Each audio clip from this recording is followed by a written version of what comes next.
that's the Republican Party. That's not all Republicans. We actually have a lot of very dedicated, patriotic Republicans that aren't part of the Republican Party anymore. They were pushed out by really Trumpism and just extremism many, many years ago. The type of people that you find, that are head of your chambers of commerce, that are small business owners, pastors, things of that nature. And they're actually coming out to support Democrats because they do believe that these three people that are running are a very severe danger to democracy. Not only that, we just don't want to deal with the embarrassment anymore. Yes. And I have to say, as my dad was Barry Goldwater's running mate, I thought this was right on point about Arizona. Arizona at its core is very much a libertarian state. There are a lot of Republicans and just independent men and women that do not like this type of government overreach, basically coming into your family, trying to decide what to do with your body and your family choices. And let me tell you, it's not just Democrats. I tell you, I'm going up and down this state. I've been in rural areas. I've been in urban areas. I've been in suburban areas. And Republican women, independent women are pissed off, and they're going to go and vote. Yeah. Yes. He's right about Arizona. Yeah. But also, I think it was, I don't know, it was my dad's line or Goldwater's line in 64 that the government has one hand in everybody's business and the other hand in everybody's pocket.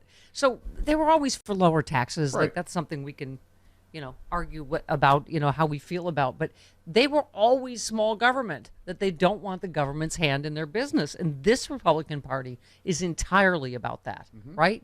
What you can, what women can do with their body, who you can love, who you can marry, what you can teach in school, what books, what pronoun you can use. Bob Cesca's back. Oh, hi, Bob. Hi. Boy, this is old school. You know what? The last time we did this was pre-pandemic. Yes. I think so. Yeah. Not just on the show, but just in general. Yes. Right? Well, jump in the conversation, because we were just playing a Ruben Gallego about, the Republican Party, at least in Arizona. My dad's running mate, Barry Goldwater's state, was all about small government. And I just don't know how they square that with what they're for today. Yeah, it's not small government at all. I mean, when they're crawling into women's uteruses, that's not small government as far as I'm concerned. This is a Republican Party that imagines itself. It's kind of like this weird body dysmorphia that the Republicans have. They imagine themselves as these purveyors of democracy and freedom and liberty and all these things, but they're actually just bringing about the dictatorial reign of Donald Trump. And that's the entire focus of, I would say, 100% of the Republican Party at this point. I'm going to say that Barry Goldwater will not be quoted as liberally on any other liberal radio show in 2022 today, but he also used to say every good Christian should kick Jerry Falwell right in the ass. And he used to talk about the danger of religious zealots taking hold of his party. And you tweeted, throughout human civilization, whenever religious zealots take control of nations, oppression and catastrophe follows. Unless all normals band together to save our republic, the same will inevitably happen here, right? You can't look at Iran or anywhere and go, oh, that can't happen here, right?